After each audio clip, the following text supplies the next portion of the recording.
पती मानायची थोड्या वेळाकरता आणि ती पतिव्रता म्हणून ओळखल्या जायची. मग एकदा देवाला वाटलं आपण त्याची परीक्षा पाहिली पाहिजे. परमात्मा तिच्याकडे गेले, आपलं जे आत्मलिंग आहे ते तिला दिलं आणि सांगितलं, थोड्या वेळासाठी तुझ्या जवळ ठेव, मी माझं लिंग घेण्याकरता परत वापरते. देवाने एका पुरुषाचं रूप धारण केलेलं होतं परीक्षा पाहण्याकरता. देव त्या ठिकाणी आले, लिंग दिलं आणि निघून गेले. आता देवाने परीक्षा पाहायचं ठरवलं. तिच्या कुटीला आग लागली. आग लागल्याच्या नंतर ते लिंग तिथंच होतं, ते जळून भस्म झालं.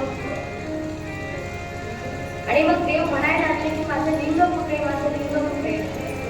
तिला पश्चाताप झाला की देवाचं लिंग आपण आतमध्ये ठेवलं आणि त्या ठिकाणी आग लागलेली होती. म्हणून ती खूप दुःखी झाली. तिला काय करावं काही कळेना. तिला खूप त्रास व्हायला लागला. म्हणून तिने ठरवलं आता त्याच आगीमध्ये उडी मारायची आणि त्या लिंगासोबत सती जायची. म्हणजे जो कोणी तिच्याकडे यायचा ती त्याला पती मानायची. ती उडी मारणार, ते परमात्म्याने तिचा हात धरला आणि सांगितलं, मी तुझी परीक्षा पाहत होतो पण माझ्या परीक्षेत तू पास झाली, मला आनंद वाटला, बोल तुला काय हवं. देवाने त्या महानंदेला अनेक वरदान देऊन टाकले. देवाने अनेक रूप धारण केले. अनेक रूप धारण करून देवाने भक्तांचा उद्धार केला. भक्तांसाठी देवाने प्रत्येक रूप धारण केलं. अशा प्रकारे अनेक कथा सांगितल्या. सूतजी महाराजांना सुद्धा अतिशय आनंद वाटला. व्यासदेव महाराज म्हणू लागले, मला अनुभव नव्हता पण मला आता अनुभव झाला. शरद कुमार म्हणले, मी जेव्हापासून ही शिव महापुराण कथा ऐकली नंदिकेश्वर महाराज तुमच्या मुखामधून, तेव्हा तर मी शिवरूप होऊन गेलो. सर्वांना अतिशय आनंद वाटला. आणि मला सुद्धा असं वाटतं की आपण ही 7 दिवस कथा ऐकलेली आहे. स्वतःला जीव न समजता शिव समजलं पाहिजे आणि त्या शिवाचं नाव सतत आपल्या मुखामध्ये आपण घेतलं पाहिजे. अशा प्रकारे हे शिव महापुराण समाप्त झालं. गेल्या 7 दिवसामध्ये माझ्याकडून जर तुम्हाला काही चुकून एखादा वाईट शब्द गेला असेल माझ्या मुखातून तरी सुद्धा क्षमा असावी. 7 दिवस तुम्ही सर्वांनी मला खूप प्रेम दिलं.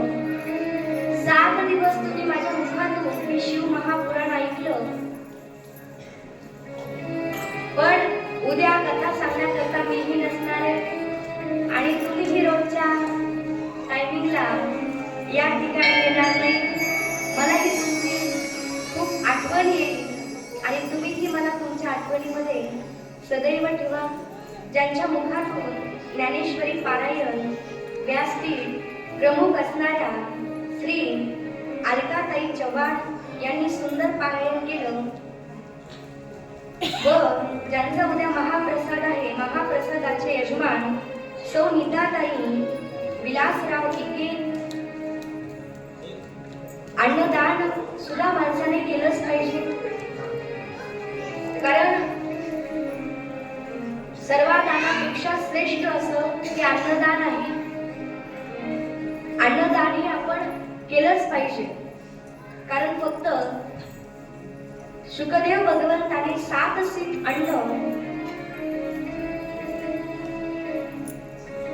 पांडवांच्या राजश्री यज्ञातलं खाल्लं होतं. तर 7 दिवसाची कथा, भागवत कथा त्या ठिकाणी सांगायला गेली.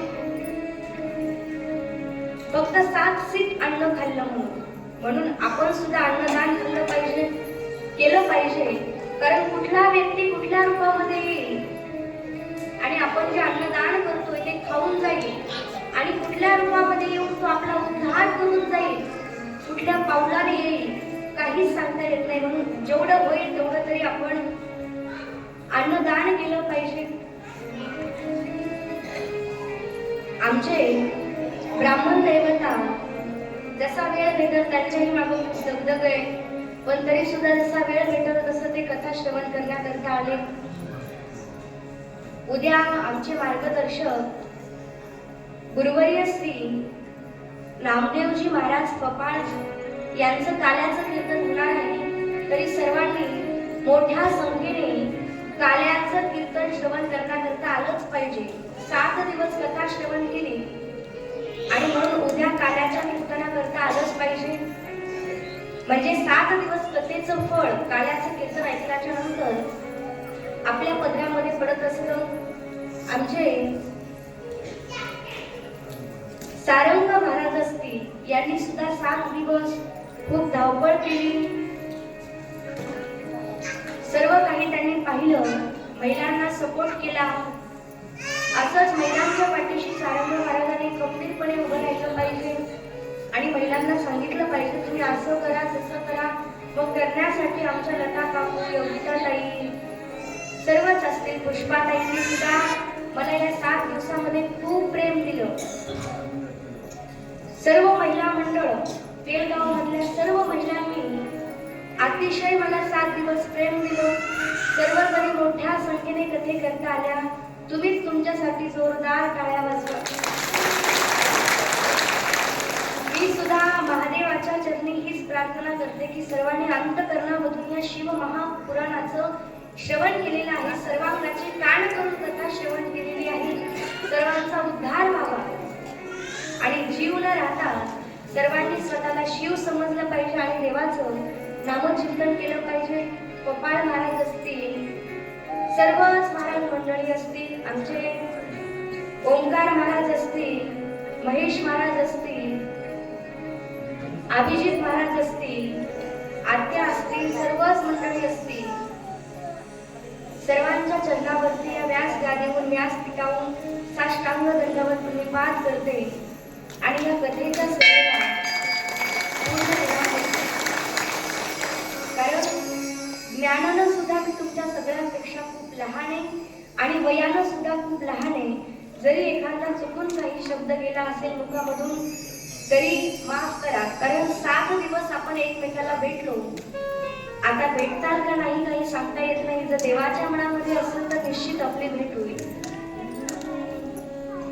मिलन 7 दिन का तुम्हारा हमारा, मिलन 7 दिन का तुम्हारा हमारा, 7 दिन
तरी तुमचीच मुलगी म्हणून माफ करा.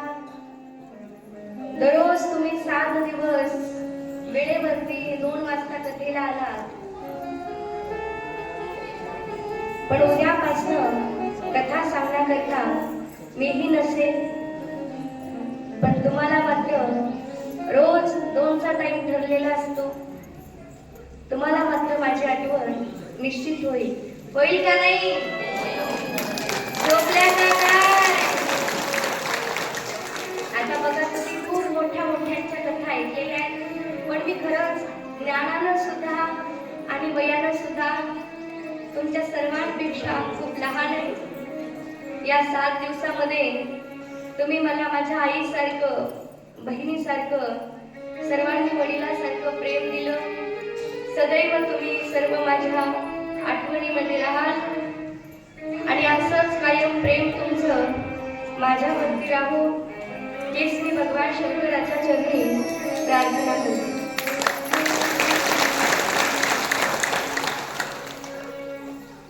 आरतीसाठी